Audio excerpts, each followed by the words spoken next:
जुमा के दिन सारे जानदार जानवर, चौपाए, चरिंद परिंद सब के सब घबराए घबराए से रहते हैं। क्यों भाई, क्या मसला है? आइए उसको भी देखते हैं।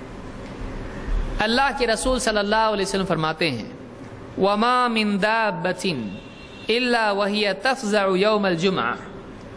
जो भी जानदार है वो जुमा के दिन घबराया घबराया रहता है। इल्ला हादैनि थक़लैन, सिवाय इन दो बोझों के। थक़लैन बोझ, थक़ल बोझ को कहते हैं। जो दो कौन हैं? बड़ी कौमें, एक इंसान और दूसरे जिन्नात। एक इंसान और दूसरे जिन्नात। इल्ला हादैनि थक़लैन, सिवाय इन दो जमातों के, गुरोहों के, मखलूक़ात के। अल जिन्न वल इंस, सिवाय जिन्नों के और सिवाय इंसानों के। इनको छोड़ के सब जुमा के दिन क्या होते हैं? घबराए से रहते हैं। इस हदीस को इमाम इब्न हिब्बान, अहमद में नहीं है, इब्न हिब्बान और इब्न खुज़ैमा ने इसको रिवायत किया है और सही तरगीब में शेख अल-अलबानी ने इसको सही करार दिया है।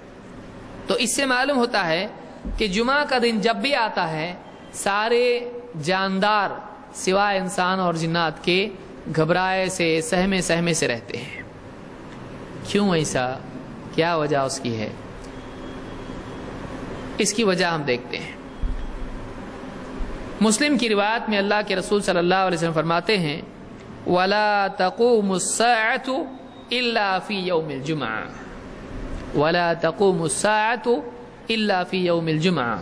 क़यामत अगर कायम होगी, क़यामत जब कायम होगी तो जुमा ही के दिन कायम होगी। क़यामत का दिन भी कब है? जुमा ही के दिन है। ये मुस्लिम की रिवायत है। एक दूसरी रिवायत में आपने फरमाया, वो फ़ीहि नफ़ख़तु व फ़ीहि साक़तु। जुमा ही के दिन सूर फूंका जाएगा और जुमा ही का दिन होगा जिसमें सारी मखलूक़ात बेहोश होकर गिर जाएंगी।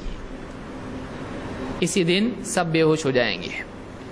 तो ये मुस्नद अहमद, अबू दाऊद, नसई और इब्न माजा, इब्न हिब्बान, हाकिम की रिवायत है और ये सही रिवायत है। तो इस रिवायत से मालूम होता है कि क़यामत का दिन भी कब आएगा? जुमा के दिन।